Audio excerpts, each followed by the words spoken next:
All right, looks like we got some folks here today. Want to thank you all for showing up for the webinar. We'll kick off officially here in a couple more minutes. Just want to say thank you for being here. Kind of crazy having almost 50-degree weather out here in Colorado in the middle of January. Not quite sure Mother Nature knows it's winter.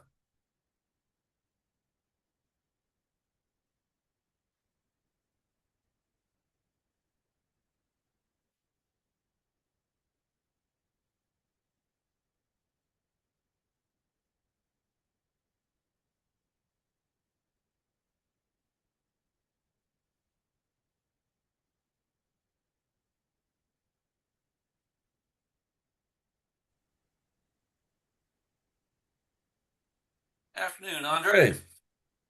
Good afternoon, Troy. How you doing? Doing good. Thanks for joining in. Oh, you know me, always happy to be here.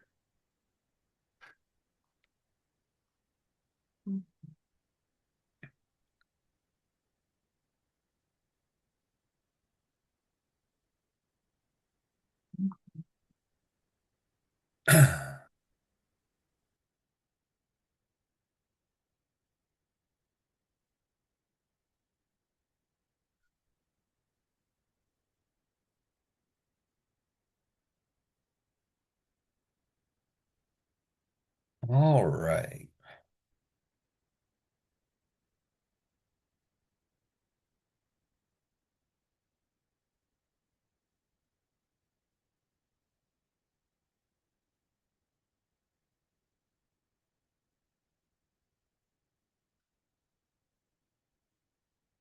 Okay, we're about a minute away from getting started here, a little bit less than that.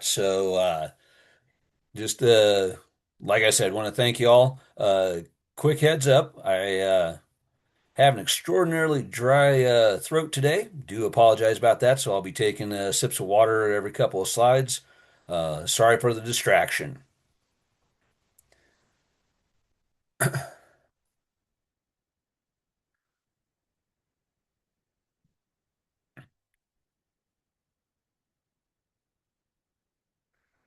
So it's 12 o'clock. It's the Wednesday webinar. Thank you all for showing up and attending. My name's Troy Jones. I'm with Shums Coda here. On the panel as well today, we have Andre Hayen. We're here to answer your questions and let you know what we have going on with the new 2024 IECC residential appendices today. Do want to let you know that this is a really high overview of the appendices and what they are and a general notation of how they work. If you have any questions, please feel free to put them in the chat. Um, I will try to get to them at the end of the slideshow. We do have a full set of slides today, and Andre will be manning the chat as well. So, any questions, feel free to reach out through there and get that going. So, the 2024 residential appendices. First thing we need to know is what is residential? That's what we're in. So, residential, for the purpose of the energy code, is one and two family dwellings, townhomes, group R2 and R3, and R4 buildings 3 stories or less in height above the grade plane. The key there is above the grade plane. Everything else, that's commercial. So if it's commercial, it doesn't come out of the residential appendices. We're not going to talk about it today. That's next month's webinar. Again, when is it residential? When is it commercial? It's really, really important to know this because a lot of times we will be building an R2 and an R3, 3 stories above grade, and it comes out of the IBC. And just out of habit, we're going to jump straight into the commercial code when we really need to go to that residential portion of the energy code. So keep that in mind, and we're on our way. What are the appendices and how are they used? The appendices are the sections in the back of the code book that can be added to your jurisdiction's code. So if you'd like to intensify a code, use it as a more direct method, it augments or replaces parts of the code if you adopt them. The energy code has for residential has a dozen appendices and one reference. And the appendices range in scope from administrative methodology or excuse me, from administrative to methodology enhancements to system and performance upgrades for the sections of the code that are already there. One of the things we have to remember about appendices comes straight out of the book. The provisions contained in the appendix are not mandatory unless they're specifically referenced in the adopting ordinance. That means to enforce this as part of the code, you have to adopt it with your code adoption. Have to add it into that supplement and put it in there so it's a direct reference for using that code. Now, one of the things that's nice about the appendices is that they can be used for a quick reference on alternate methods and materials. So if you have somebody who says they would like to use Appendix RC for a net zero building, then that gives you the guidelines. If you didn't specifically adopt it, you can have a way to go there and use those appendices in a different way. But to actually enforce it, you have to adopt it. So let's kick off with what we have going on with the appendices. First off, is the Board of Appeals. Now, one of the things you'll notice on the appendices is that they're listed as RA through K. The R is for residential. That way, you know you're looking at the right side and not in the commercial section of what's going on. So, the Board of Appeals. This is a requirement of Section R109 of the 24 IECC. The board gives the applicants, contractors, and design professionals the ability to appeal orders, decisions, or determinations of the building department staff. The Appendix RA, that gives us our specific requirements for it.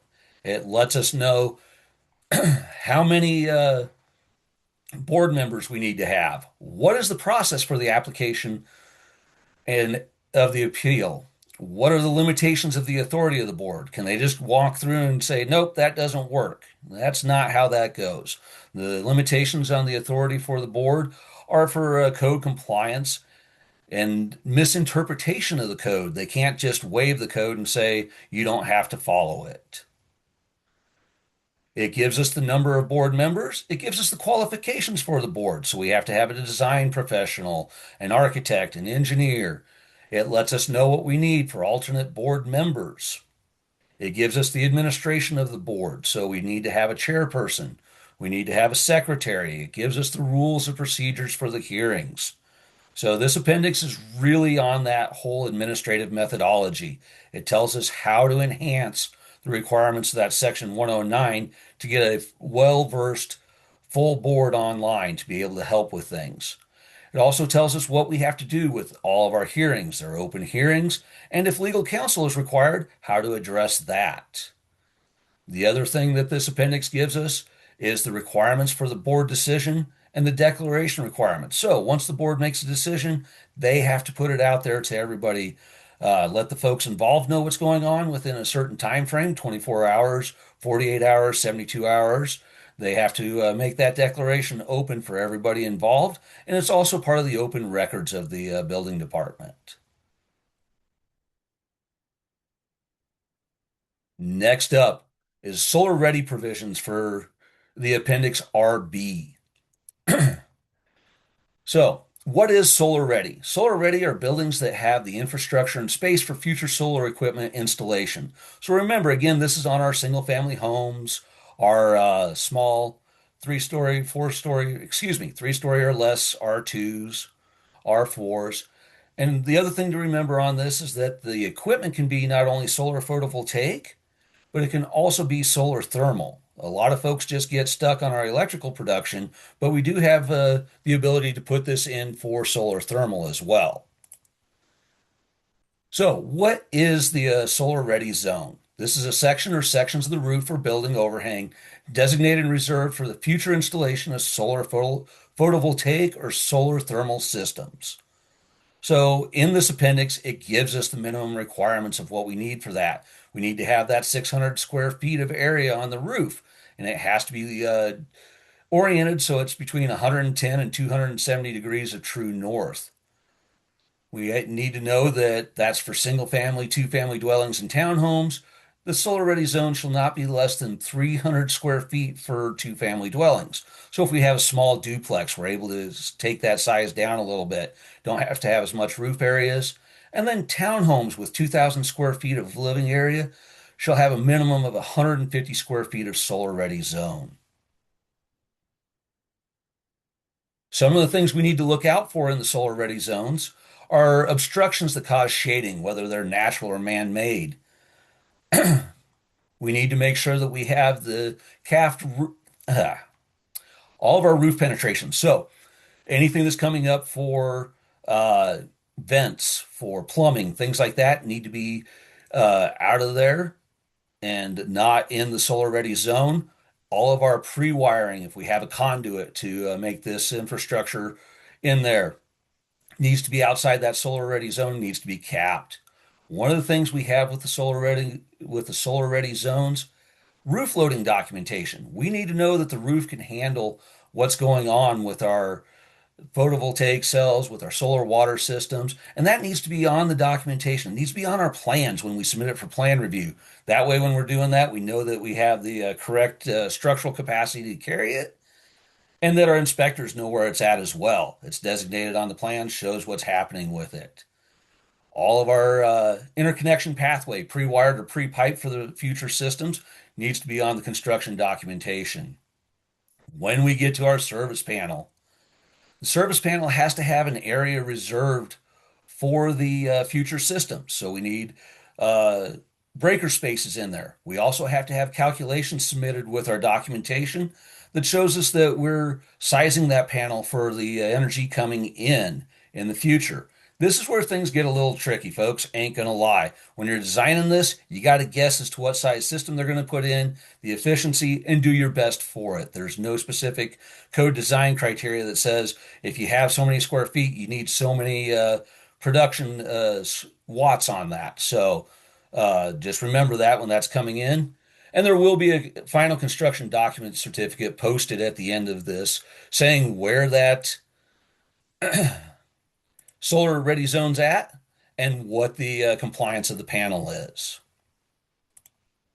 On to our next appendix. This is the Zet Nero. It's been one of them days, folks. Net zero residential energy provisions.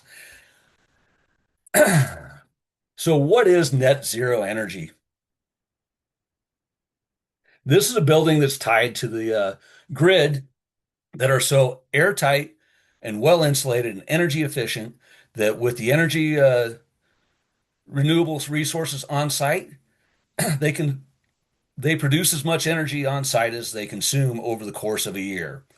This is accomplished by using efficient appliances, technologies like solar panels, wind generators, and on-site storage systems.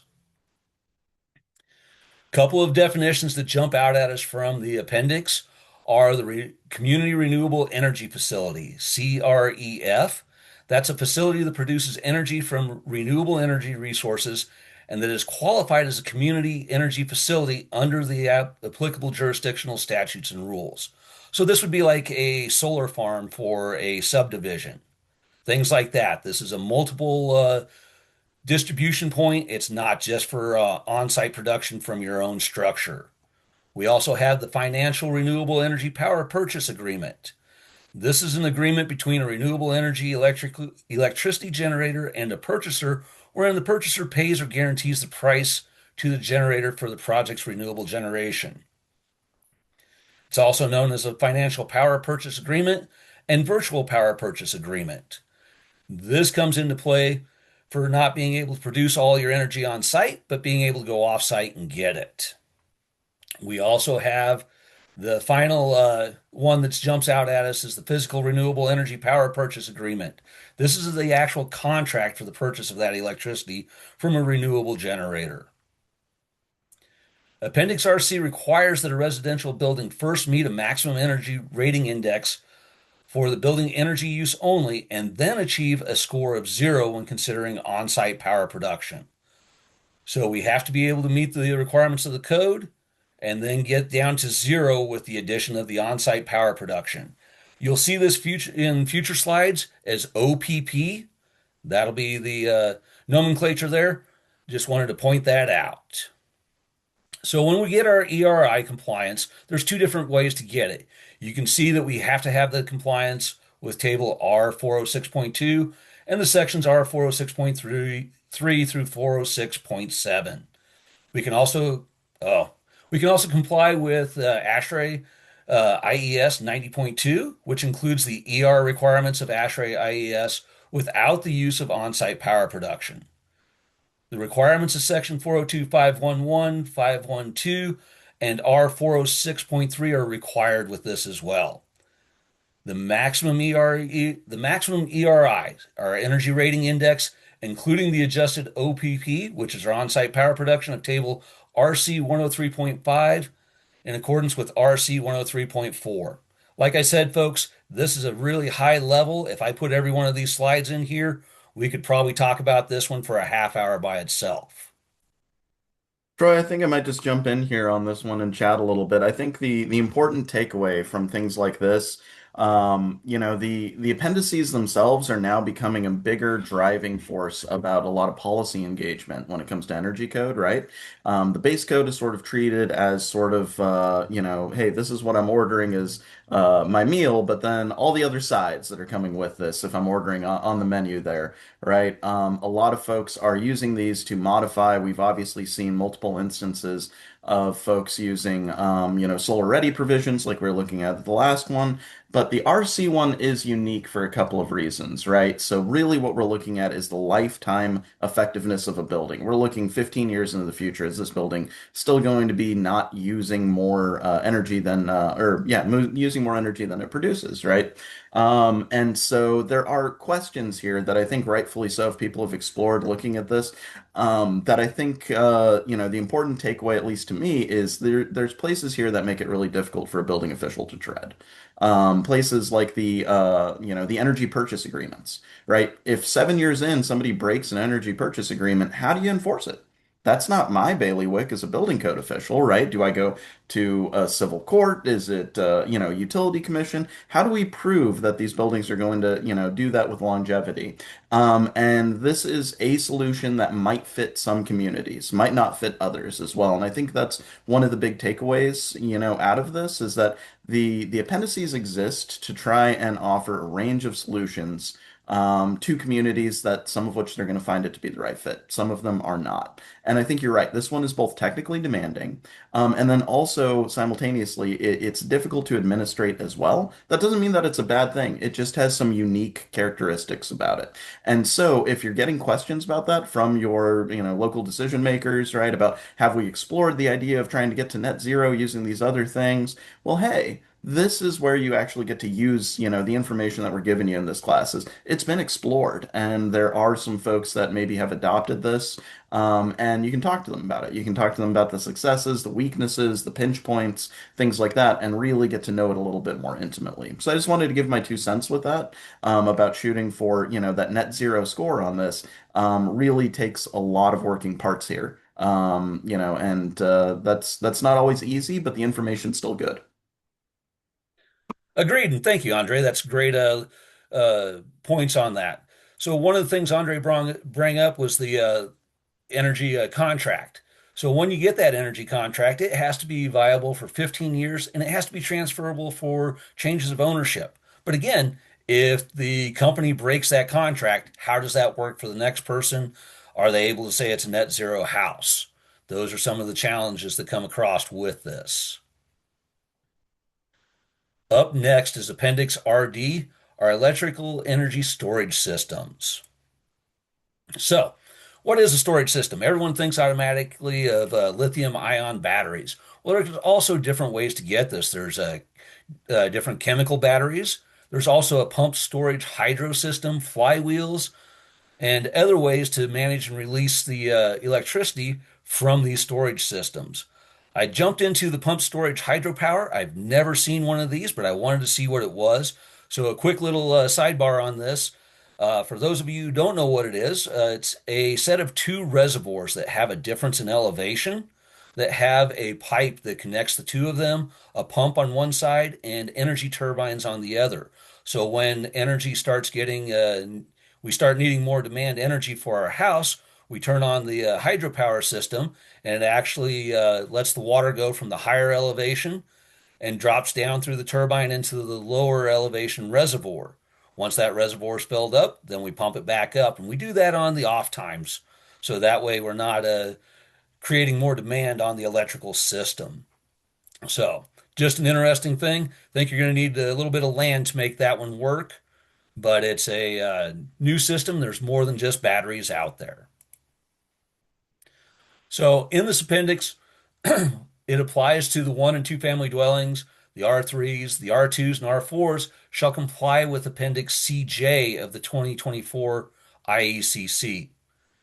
We need to remember that each building have an energy storage system with a minimum storage capacity of 5 kilowatts an hour, needs to have at least four energy storage system supplied branch circuits. So you have to have a minimum of four branch circuits to be compliant with this appendix.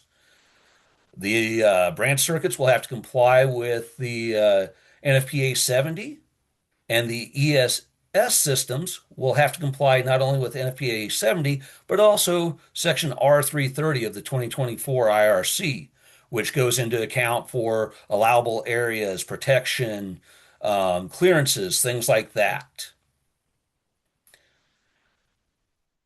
Do you mind if I jump in on this one, Troy? Please. Yeah, with the RD thing, one of the things I'd really point out here is if your local government's talking about, hey, getting some resiliency out of battery backup systems is something that our community should really look at, and maybe mandating it is the right fit for us. This does not immaterially impact your fire department, right? Fire departments are a key stakeholder in having this discussion about making sure, to Troy's point, right, that we have full compliance with R330, that NFPA 70 is still taken care of, and that the overall ability to fight fires in with buildings that might have battery storage systems are taken care of. ICC put out a ad hoc battery storage committee that put together a report on sort of the blind spots out of the code. I strongly recommend folks visit ICC's committee page for this and take a look. There's some really good resources out there about it. But it's important to note that this can create sort of a dual compliance sort of issue, where I might be compliant with IECC Appendix RD, but I can't find a compliant place to put it in the building with IRC 330, right? That could be a situation that you get into. It's also one of those difficult things about mixed use buildings as well, right? If you have a residential building built atop a commercial building, right? Let's say podium construction, and we have townhouses above it that are required to have this area, that can really complicate things further. So just kind of pointing out there that some of these, because they live in the energy code, they're not just energy code silos. They really have a significant impact with a lot of folks about, who wouldn't be needed to enforce it effectively. So I just wanted to chat about this one, especially. We're still learning quite a bit about what systems are out there, what testing standards are available for some of the battery systems that are out there, what's coming into the United States. This is a really impactful place that's getting a lot of research right now, and that's exactly why it lives in an appendix. Thank you, Andre. So with that, we're going to jump over to the R Appendix RE for electric vehicle charging infrastructure. So the power transfer infrastructure on here, we want to make sure that we have things set up for future EV chargers. It's not that they're there right now, but that they have the ability to be there. We need to remember that new residential parking spaces shall be provided with the infrastructure per RE 101.3. When you adopt the appendices, this takes prevalence over what we have going on with the codes. New one and two family dwellings and townhomes with a garage attached or detached. I wanted to make sure I put that out there because a lot of folks think if it's a detached garage, it's not required to have this. With the adoption of this appendix, it is. Then R2 occupancies have their own set of rules. 40% of the total parking spots or residential units, whichever is less, shall be capable of having this infrastructure installed. So that's the one to remember there. It's 40% of the parking spots or units, and whichever one is the least amount is the one that you're looking for on your plan review and on your inspections. So let's start off.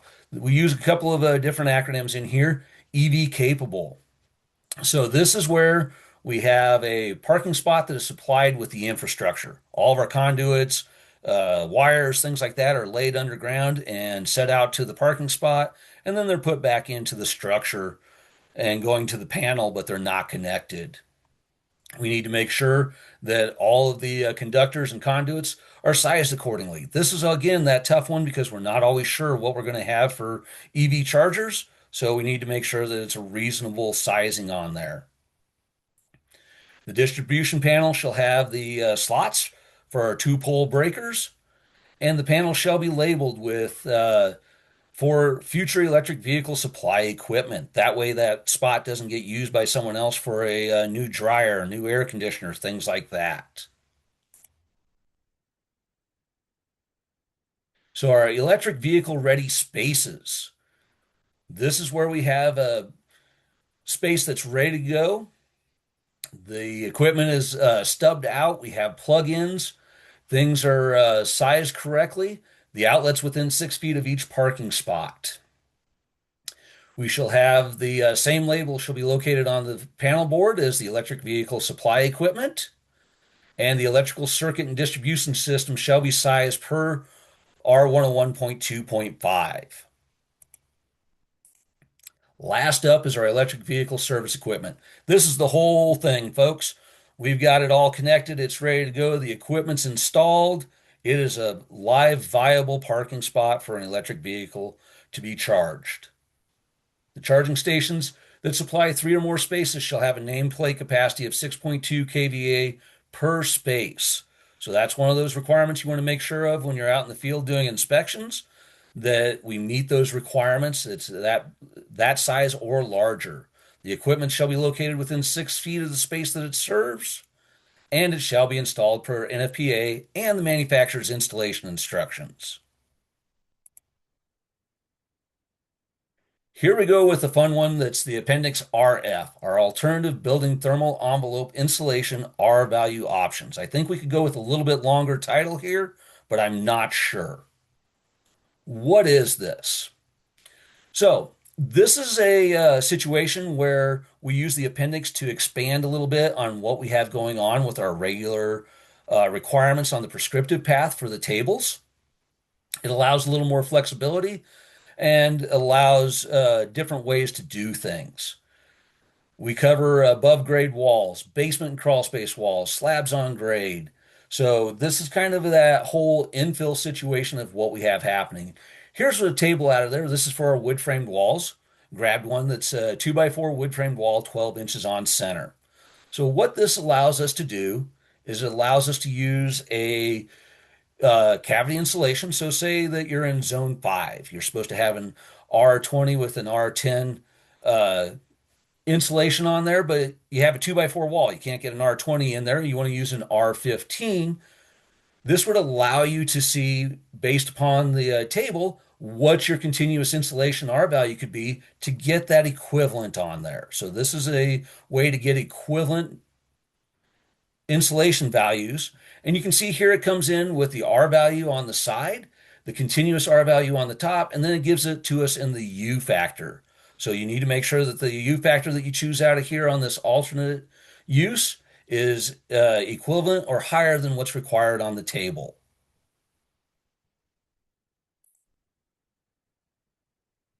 Appendix RG. This is probably one of the weirdest things I've seen in the code in a long time.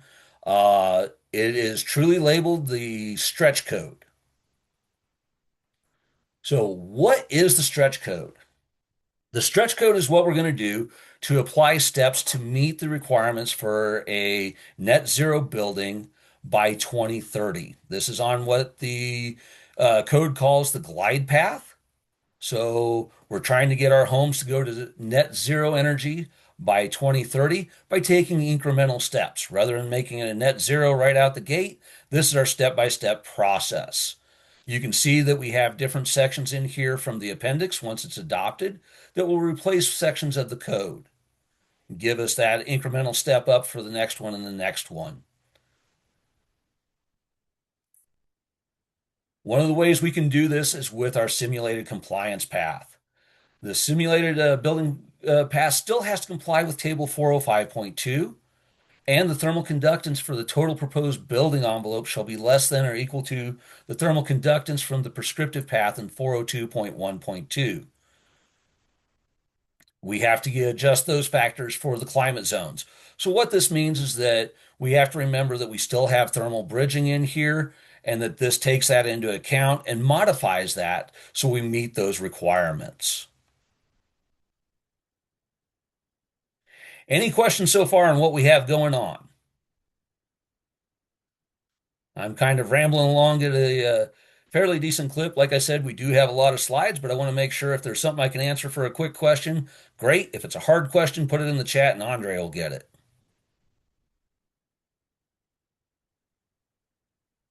All right. So the other things we have to remember is that when we use that simulated path for this glide stretch appendices, excuse me, for the stretch appendices, if the dwelling has fuel burning appliances in it, then the annual energy cost shall be less than 70% of the reference design.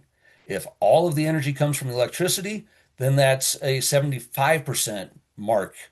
So if you use electricity, you don't have to be quite as efficient on there. You get a little bonus for using all electricity.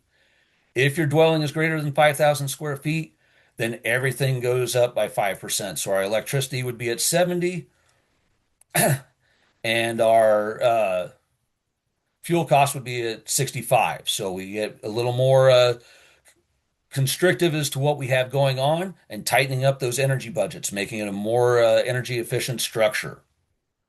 We have the multipliers in here. They're the same as in the code, that it's 2.51 for electricity on the multiplier to make your simulated ERI path work. It's 1.09 for any other fuel gas. The big portion of this that helps us out is this gives us an allowance to do our calculations either by BTUs per square foot or by the whole energy cost annually. So, to that point, Troy, I do want to point out for some folks that may be looking at this with a little bit of depth here, the Model O Energy and Carbon Code in Colorado has some different numbers for their source energy multipliers. So remember, that's one of the big sort of shifts or changes is moving to an all source energy based method.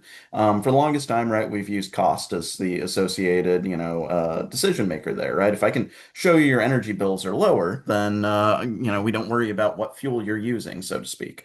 And so the Model O Energy and Carbon Code takes a very different tact with that, commensurate with the source energy multiplier method, right? Where what they're doing is taking the site use intensity, which is more like gallons per mile rather than looking at the cost at the pump. If you had to compare it to a car, right? We're figuring out the fuel efficiency for that building, and it does look different. That was one of the kind of hotly debated topics there, is what particular multipliers to use, right? And the argument here is that Colorado's grid is greener than the national average, right? And so if you go and you look into that and you do some comparative analysis, or again, you're asked to explore this a little bit and talk to maybe a working session with your decision makers about why those things are different. That's part of the rationale there, is that that looks different because, in the crafting of that code, they took a different tack about exactly how that would be looked at. That's meant to be more bespoke for Colorado. So I just wanted to bring that up for folks as they're really trying to maybe get their arms around this. What are we doing? Are we doing the 24? Are we doing this or that? And as of right now, obviously the 24 code has language that specifically allows you to keep in the cost. So it's one of those things that designers might be more comfortable with, might have more experience with. Both methods get you to roughly the same place, though they do look different, both in end result and kind of the pathway to get there. So just wanted to share that. We also have the ability to use the ERI compliance path with this appendices as well. We need to remember that the scores for the project must be adjusted for the on-site power production or not, and that everything needs to be apples to apples. So if your comparative one doesn't have OPP, then your new one won't be there. So you need to make sure that that's correct. We have the ability to use the average of the dwelling unit energy index from the ASHRAE ResNet IECC 301 for buildings with 20 or more units. So that way you don't have to get a calculation on each one. You can do that average and be compliant with the appendices. Next up is Appendix RH for our operational carbon rating and energy reporting. What is this? Well, this is our carbon footprint. What is a carbon footprint? What is this energy rating reporting?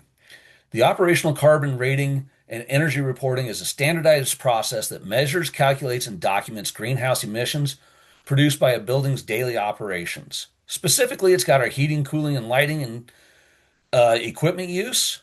It does help to identify inefficiencies. It sets targets and it complies with regulations. And this is for the life of the structure. This isn't just a quick shot in time. We're looking to keep this going for the whole life of the structure.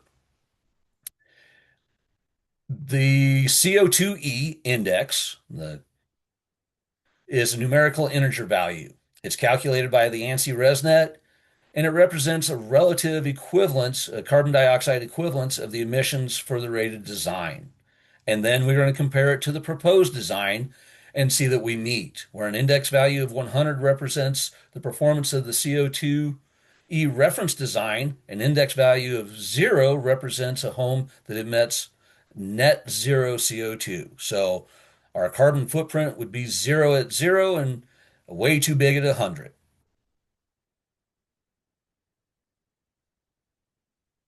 So this appendices is for new residential buildings, and it shall comply with Section 406. Additions and alterations, repairs, and changes of occupancy shall comply with Chapter 5 of the IECC. We're going to get a certificate on this. It replaces the Section R401.3. This certificate has to contain the information of the installation on the project. The U factors are air leakage tests, the equipment, how it's fueled, what its efficiencies are, the sizing of it, and that includes heating, cooling, and water heating equipment.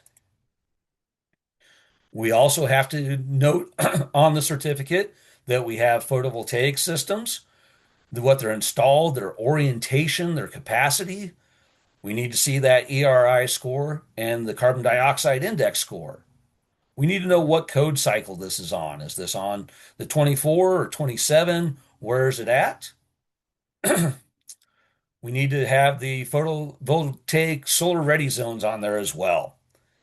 The fun part of this is the certificate has to be posted in a space where the furnace is located, or a utility room, on the electrical panel, or wherever the authority having jurisdiction says it's an approved place. Is it underneath the sink? Is it in the pantry? That's up to you folks with the authority having it. You want it somewhere where it's going to be easily identifiable and easy to read and hopefully not removed.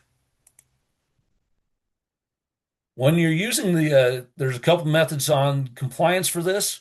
When using the path, both the as-built dwelling and the rated dwelling or the projected dwelling have to be comparable, apples to apples on this. They have to comply with Table 406.2 and 406.5. Alley, oh, I guess that's all, sorry. Electric dwellings can have a maximum index of 65 on the number. So your CO2 index for all electric buildings are 65. For mixed fuel dwelling units, that comes up to the authority having jurisdiction. So you can put that number where you would like as the authority having jurisdiction. Andre, do you have any comments on that number? Not at this point, but I'm sorry. I was, No. yeah, following some other stuff there, but no, I don't think so. Tell you what, we'll see. I know we're moving along pretty quickly. If someone has questions, I'll give you a deeper answer here in a minute, but I think you're covering it pretty well. All right. So that certificate that I talked about earlier is for submittal. Then we have a final certificate that has to go on. And that final certificate, this one here, a little more in depth on the information, but we still have to have that street address on here. We have to have the declaration of the ERI and carbon dioxide index on here as well. That has to be on the title page of the plans. We need to have the name of the person who's did the report on this. That way we know who's doing it, that they're certified, and what's going on with what's happening. We have to have all of the data inputs with the software for the ERI reference and the as-built dwelling unit. So we have our design projected and the as-built. We need those data inputs so we can verify again it's apples to apples, not apples to oranges. And the final certificate shall contain all of that installation information. It's got to have the on-site power production capacity, the air leakage for ducts and for the building. So our blower door test and our duct leakage test needs to be on there. We need to have the efficiencies of the appliances, the estimated energy usage, and the fuel type again. So that fuel type on here is really important to make sure that we meet those requirements of the carbon dioxide index number. That's 65 for all electric and whatever that jurisdiction decides to go with there. On-site renewable energy. This is Appendix RI. So when we adopt this appendix, it'll require all new residential projects to have solar photovoltaic systems installed.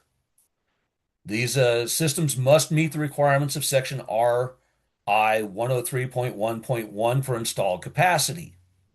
One and two family dwellings, townhomes, and other R3 occupancies have to have at least 2 kilowatts an hour at peak capacity to be compliant with this appendix. Groups R2 and R4 must have a minimum of 0.75 watts per square foot times the gross conditioned floor area of the building. So we get to do a little bit of math here. Make sure that we meet those requirements on the R2s and the R4s. Because they are multifamily structures, they upped the capacity requirements and made them a little bit different and a little more exacting so we can see what we have going on. It's just not a minimum threshold, but it's based upon the square footage of the structure. And that would be for the square footage for each floor, not for the whole building, not just for the single footprint. So we want to make sure that we have that correct when we do that. So there's some exceptions to the R 103.1.1 exceptions on this. If you have a building that already has a permanently installed solar water heating system that's producing at least 50% of the base total hot water service, that doesn't need to be taken in. You don't have to do anything additional with the adoption of this appendix. So if you have that, you're good to go. You meet those requirements. If you have one and two family dwellings, townhouses, and group R3 occupancies in climate zones 4C, 5C, or 8, you're exempt from these requirements on this appendix. If you have a group R2 or an R4 in climate zone 8, well, you're exempt as well. So anywhere that you have a tiny home that's coming into play and say it's 290 square feet a tiny home, well, you don't have a solar zone of more than 300 square feet, so you're exempt. So they're saying that tiny homes already use a lot less energy, so they're not required to meet this appendix if you adopt it for solar photovoltaics. And lastly, if you have buildings that have a 15-year agreement that you're buying your energy from a renewable source and that it supplies at least 80% of the annual estimated usage a year, you're exempt from the requirements on this appendix. So, kind of nice to know those exemptions and where you're at. Keep things up and running with the adoption. Don't think the zones are going to affect much of Colorado. We also have a way to make an alternative capacity determination with this appendix. When we comply with Section 405, the capacity can be modified for items 1 and 2. Item 1 is the allowances for the proposed design. There are two parts to this item. This first part says that if we have multiple on-site power production systems and it's designated on the construction plans, the system shall be modeled to the design capacity not greater than the required capacity as calculated. The second part states that if there are no on-site power production systems that in the construction documents, then no on-site power production system shall be modeled in the proposed design. So we need to make sure that we have, again, those apples to apples, oranges to oranges. The other item on this is item 2 for the standard reference design. Says that if one or multiple OPP systems are designated in the proposed design, the system shall be modeled identically in the reference design, except that the total capacity is allowed to be calculated from that new table that comes out of the appendices in table RI 103.1.1. So we get to jump out of the energy code into a little higher allowance out of the appendix. Part 2 states that if we don't have that OPP system, then an unshaded photovoltaic system shall be modeled in the standard reference design from the performance criteria in that table. So if we do that, we'll be able to make this appendix work and keep things up and rolling. Next up, on-demand responsive control systems for water heaters, Appendix RJ. So when we have an electric water heater that's got 40 gallons to 120 gallons, and it's got an input of 12 kilowatts or less, we shall have demand response controls.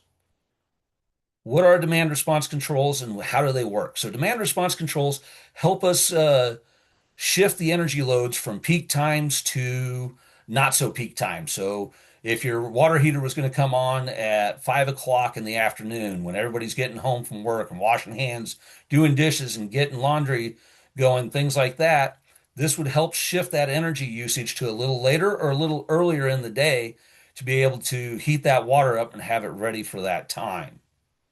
So there are some exceptions to the requirements of this appendix. The first one is if you have a water heater that has an output temperature of more than 180 degrees, don't need on-demand responsive controls. If you have a boiler or a water heater that complies with Section X of the ASME Boiler and Pressure Vessel Code, then you don't need to have the on-demand controls. And finally, if you have three-phase supplied water electric heaters, they do not need to be on the controls either.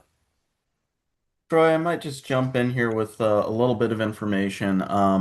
Folks might be tracking a little bit of the conversation that's been happening about HB, that's House Bill 231161 in Colorado, which changed some of the things for us when it comes to what materials can be sold by distributors in terms of equipment. And there are some trigger points here for CTA 2045, which is the grid demand response communicability that is mandated on water heaters being sold after January 1st of 2026. Here we are. Into the new year, and so this trigger point stands for Colorado. It's an important one there. Basically saying that the market will require that these be around. Now, I had a really good conversation with a couple of code officials that were basically asking, does this change the standpoint of what we should be inspecting for? And the language associated with that bill, as I read it, doesn't change building codes, right? It says that distributors are responsible for this, installers are responsible to make sure that these are installed. And a lot of that bill has to do with emissions related items. That's the ultra low NOx bill that Colorado came through with, right?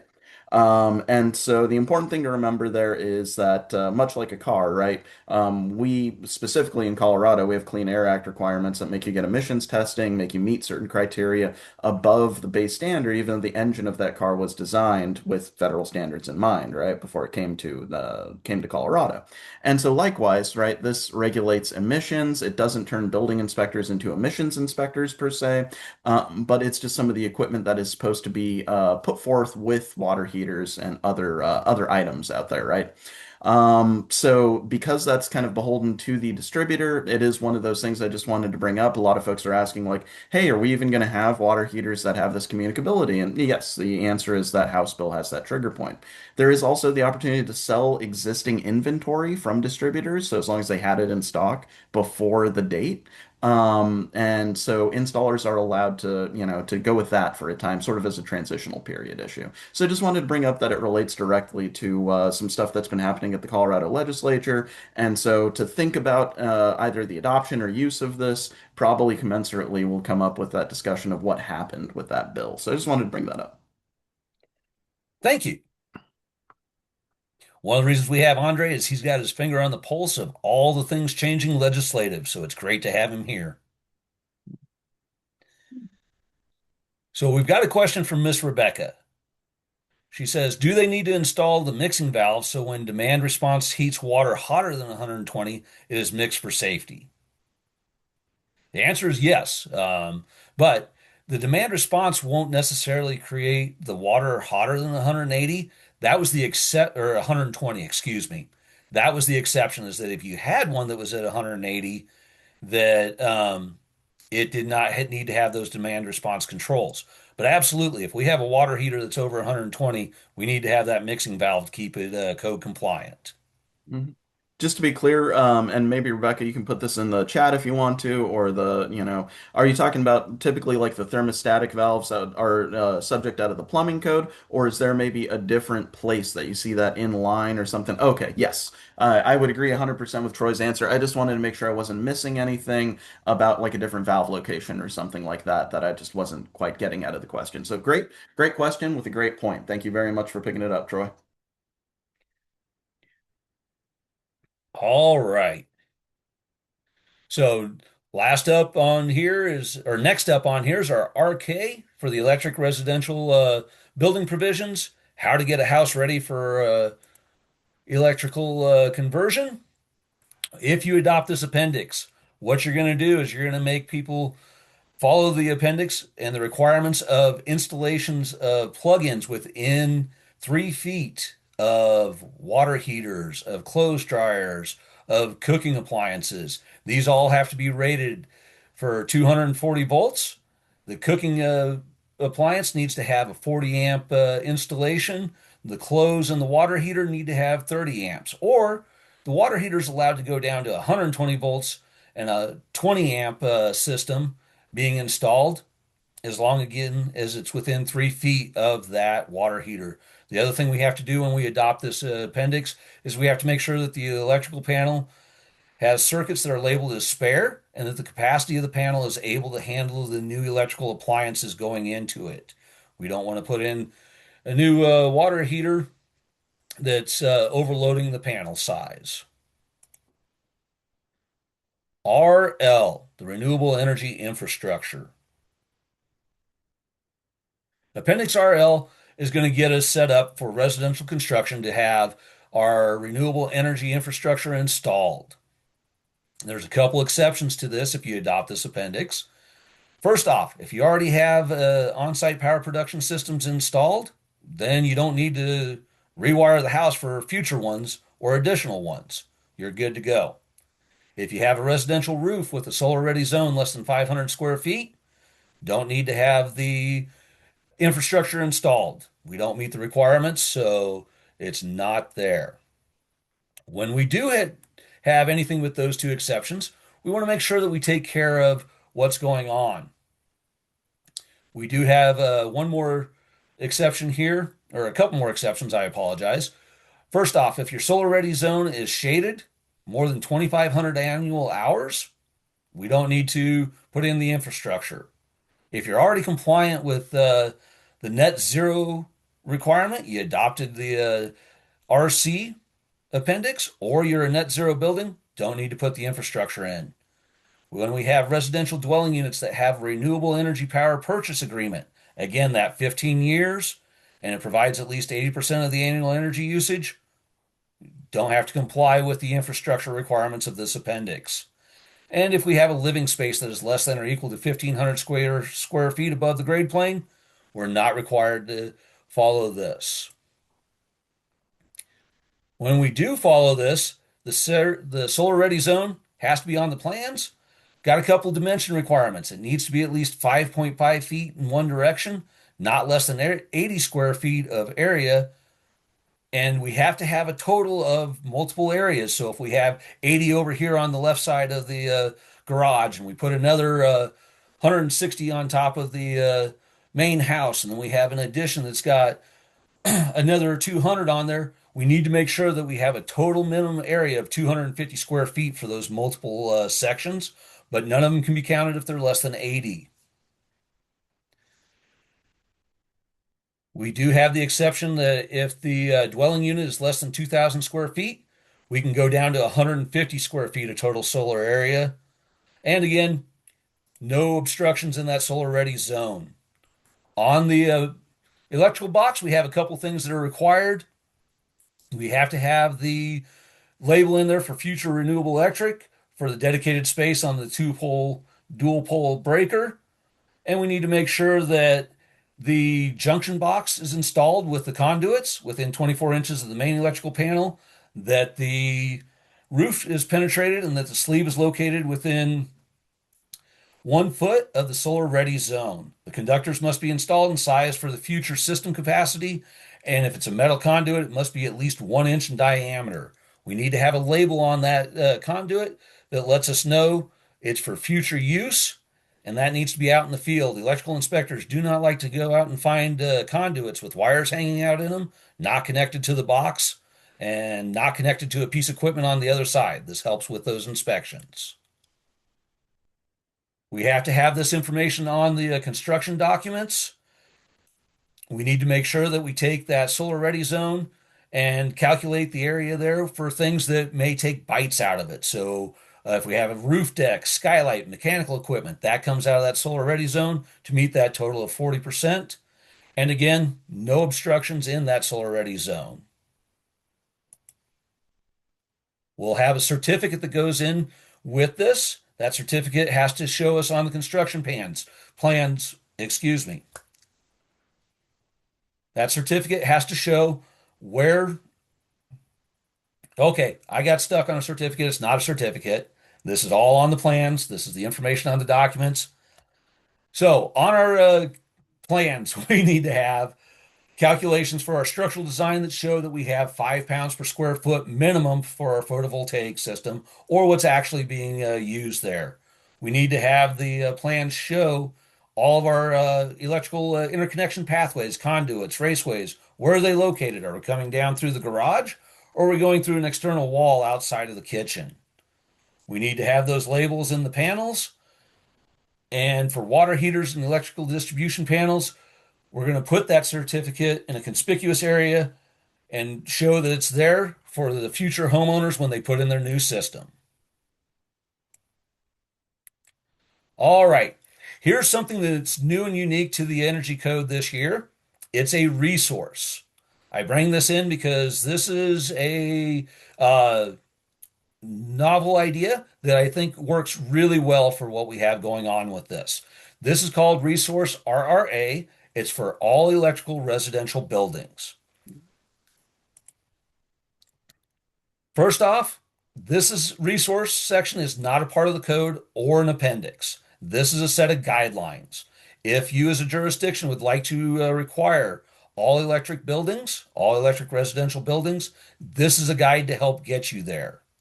This will help create an appendix if that's the path you choose to take, if you don't adopt it straight into the body of the code. One of the things you ought to know, this comes straight out of the code, straight from ICC. This is the IECC Council Policy 49 note. This says, in considering whether to adopt the content in this resource, jurisdictions in the United States should note that the federal law might be found to preempt the provisions it prescribes.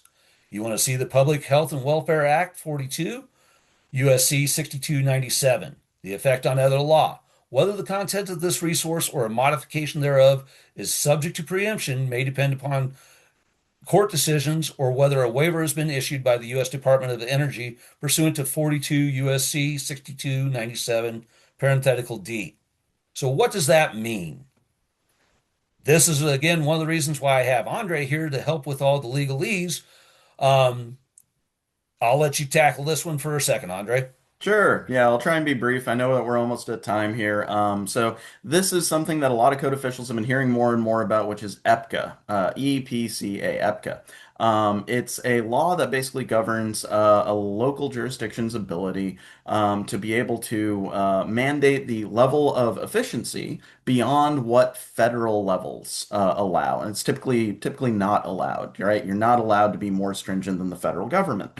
The idea behind it, was developed in the 70s, give or take, and the concept was, hey, if I make a certain appliance that's X amount efficient, right, it should be able to compete freely on the rest of the market so long as it's being held to the same equivalent efficiency standards as any other appliance out there, right? Without speaking too much on this, because as part of what's drafted here, I serve the ICC board of directors that did help parse this out during the appeals process, which is where this came up. So the last iteration of the Energy Code had a lot of appeals, and one of them goes to Council Policy 49, which is a published document anyone can look up, and it basically says, in instances of federal preemption, this is our process in order to be able to handle that, right? And so this was flagged and turned into a resource for the code, specifically for this reason. At the time that this was being debated, there are, and still are, in fact, a number of lawsuits that are active in the United States trying to parse out this issue of a local jurisdiction's ability to determine what type of energy use they will allow within their jurisdiction, what's the purview of the federal government. And so, being as such, this information was published as a resource in the code for people to learn about this. As Troy said, to inform their own decision-making processes, but not necessarily to be included in the body and text of the code, in case there were items that potentially would be found to be in violation of this particular act. So that's really the concept behind it. And that's why you have it as a resource to this day. And it still is sparking a very important legal question throughout the United States, and one that a lot of local jurisdictions are interested in getting an answer for. Thank you, Andre. Yeah. So, just a quick little wrap up on that. It's intended to reduce greenhouse gases for all buildings by not permitting combustion equipment in those buildings. One of the things to remember if you adopt this or use this, that their definition of an all-electric building includes one that contains no combustion equipment or plumbing for combustion. So that means we don't have spare natural gas pipes running through the wall or propane, anything like that. We still have to comply with sections R 401.21, 401.22, 401.23, and 401.24 when using this resource. So I want to say thank you, everybody. Do we have any questions?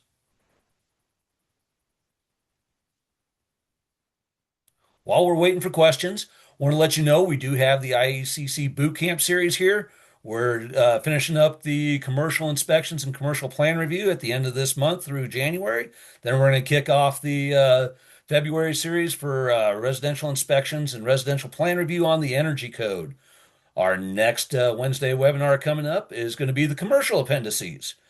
Live and loved residential, going to enjoy it even more on commercial.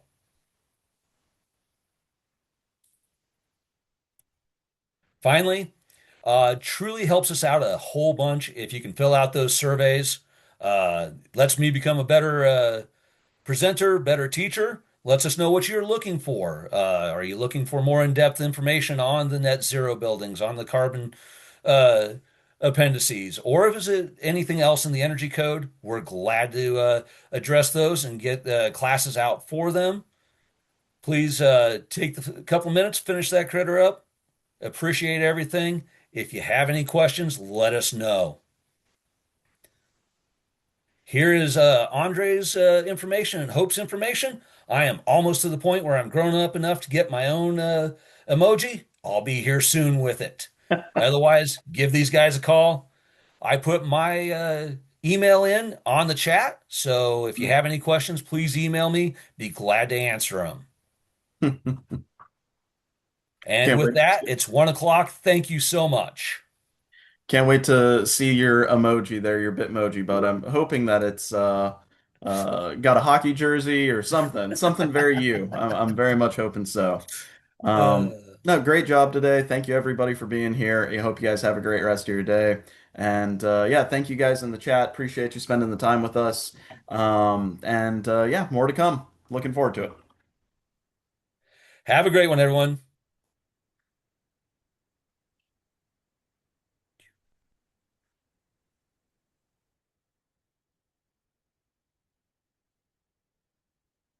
All right, everyone. Have a good day. Bye bye.